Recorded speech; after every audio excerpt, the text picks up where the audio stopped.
नमस्कार दोस्तों, मैं मृणाल राइट टू स्पीच में आपका स्वागत है। बात करें 2024 के लोकसभा चुनावों की, तो फिर इसको लेकर के पहले से ही जनता में एक माहौल बना हुआ था। जिस तरीके से यहाँ पर जो कांग्रेस ने वापसी की है वो वाकई काबिल तारीफ है। गठबंधन एक ऐसा गठबंधन जिसमें पूरे भारत को जोड़ा गया है, एक ऐसा गठबंधन जिससे पहले कहीं तक भारत जोड़ो यात्रा की एक शुरुआत की गई। वहीं पर अगर बात करें उसके बाद में दोबारा से भारत जोड़ो न्याय यात्रा की दोबारा से फिर से राहुल गांधी के द्वारा शुरुआत की गई। तो कहीं तक भारत के लोगों को यही संदेश देने की पूरी कोशिश की गई कांग्रेस के कि कहीं तक भ्रष्टाचार और महंगाई और बेरोजगारी उच्च स्तर के आंकड़े को छू रही है। वहीं पर हमने इस बार लोकसभा चुनाव पूरा कवरेज किया है। आप चाहे तो जाकर के नीचे हमारे जो चैनल पर जाकर के देख सकते हैं कि कहीं तक चाहे बात हम बागपत की करें, अमरोहा की करें, संभल की करें या फिर बदायूं की करें या फिर सागंज और फिर हरदोई की करें या गुरुग्राम की, यहाँ पर जाकर के हमने जमीनी स्तर पर लोगों के बीच में जाकर के जो मत हासिल किए, तो लोगों में साफ तौर पर बीजेपी को लेकर के एक रोष देखा जा सकता था। हालांकि बीजेपी समर्थक से ही हमारी कुछ से बात हुई थी, तो ये कह रहे थे कि हाँ, कहीं तक मोदी योगी सरकार में कहीं तक विकास तो हुए हैं, लेकिन किसानों की जिस तरीके से जो बदहाली हुई है इससे पहले कभी नहीं हुई। महंगाई इतने उच्च स्तर तक पहुंच गई, इसको कहीं तक बीजेपी सरकार का जो ये फेलियर माना जा सकता है। वहीं पर हम बात करें युवाओं के रोजगार को लेकर के, तो फिर जिस तरीके से ये 61,000 के समथिंग जो वैकेंसी आई थी, उनों का जो पेपर लीक हो जाना, इसमें कहीं तक युवाओं में भारी रोष देखने को मिला। युवा कह रहे थे कि कहीं तक जैसे तैसे करके तो यानी कि सरकार नियुक्तियां निकालती है, लेकिन उन्हें कहीं तक सही ढंग से बहाल न कर पाना, ये कहीं तक सरकार का फेलियर है। इस पर हमारी तरह तरह से जो लोगों से बात हुई, बड़े बड़े जो मुद्दों पर बात हुई, तो फिर लोगों में कहीं तक बीजेपी सरकार को लेकर के एक मन था कि कहीं तक 10 साल तक हमने जो कार्यकाल देखना था वो देख चुके हैं।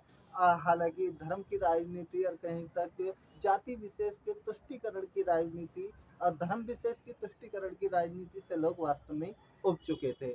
और फिर कहीं तक इसका जो फायदा जो मिला वो सीधा कांग्रेस पार्टी को मिला, कि कांग्रेस ने गठबंधन के तौर पर समाजवादी पार्टी से उत्तर प्रदेश में जो हाथ मिलाया वो वाकई काबिले तारीफ था। इसमें अखिलेश ने कहीं तक एक बड़ी पार्टी बन करके उभरते हुए इस बार वो देखे जा सकते हैं कि कहीं तक उन्होंने बीजेपी को भी इस रेस में पीछे छोड़ दिया और एक बड़ी पार्टी बन करके उत्तर प्रदेश में, हालांकि बड़ी पार्टी तो पहले से भी है, पहले से भी सीट निकालने का काम किया, लेकिन जिस स्तर पर इस बार सीट निकली है उस स्तर से तो साफ तौर पर अंदाजा लगाया जा सकता है कि कहीं तक अखिलेश की जो कार्यशैली है वो विश्वास प्रभावी रही है।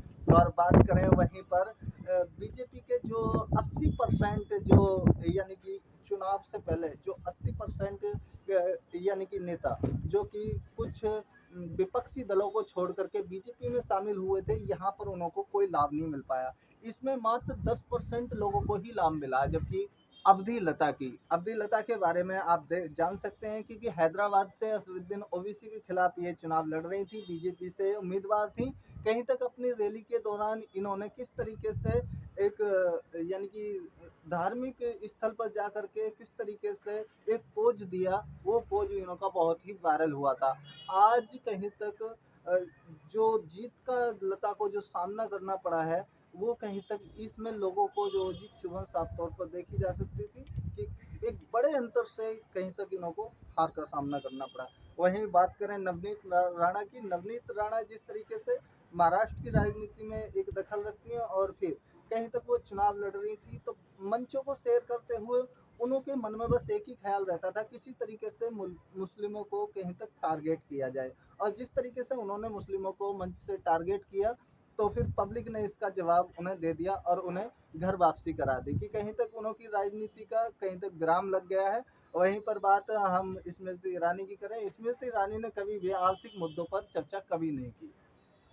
ये एक बहुत बड़ी बात रही, क्योंकि सोनिया गांधी एक सुलझी हुई राजनेता है और फिर उनके पारिवारिक स्थिति को देखा जाए तो उन्होंने एक लंबे समय तक कार्यभार को संभाला है और एक लंबे समय तक यानी कि लोगों के बीच में जा करके कार्य किया है।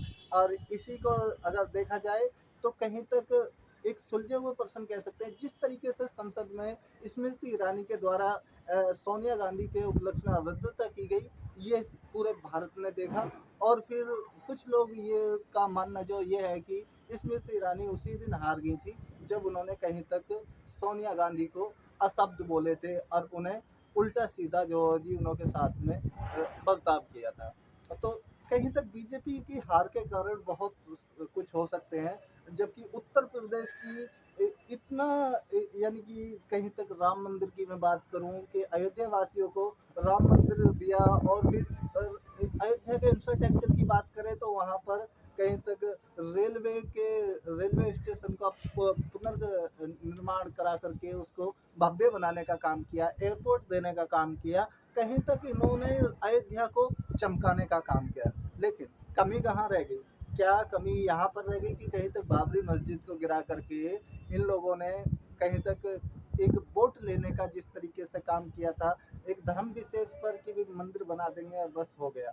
तो उत्तर प्रदेश की जनता कहीं तक इस चीज को समझने में, या फिर ये कहिए कि बीजेपी इस बात को समझाने में कहीं तक विफल रही। और ये बहुत ज़्यादा यानी कि कुछ बड़े कारण जो हो सकते हैं। वहीं पर लोगों को तरह तरह के से प्रतिक्रियाएं दे रहे हैं बीजेपी समर्थक, कह रहे हैं कि हिंदुत्व ना तो कभी जागा था और ना ही कभी जाएगा।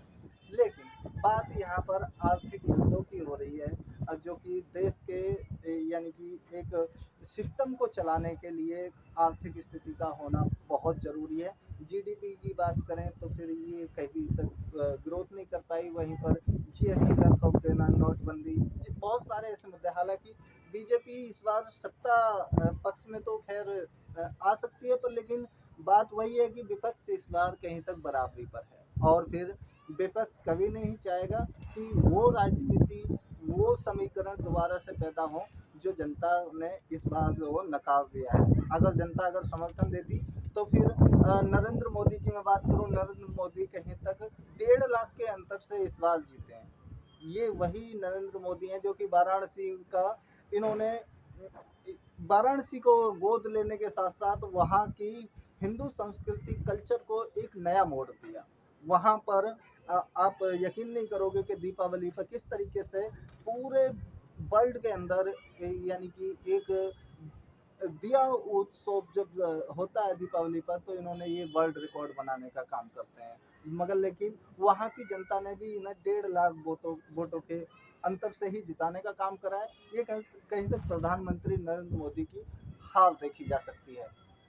दोस्तों, इस पर आपकी क्या है प्रतिक्रिया, वो हमें अपने कमेंट बॉक्स में बताइए। देखिए चैनल को सब्सक्राइब से मिलेंगे किसी नेक्स्ट वीडियो में, तब तक के लिए जय हिंद, जय भारत।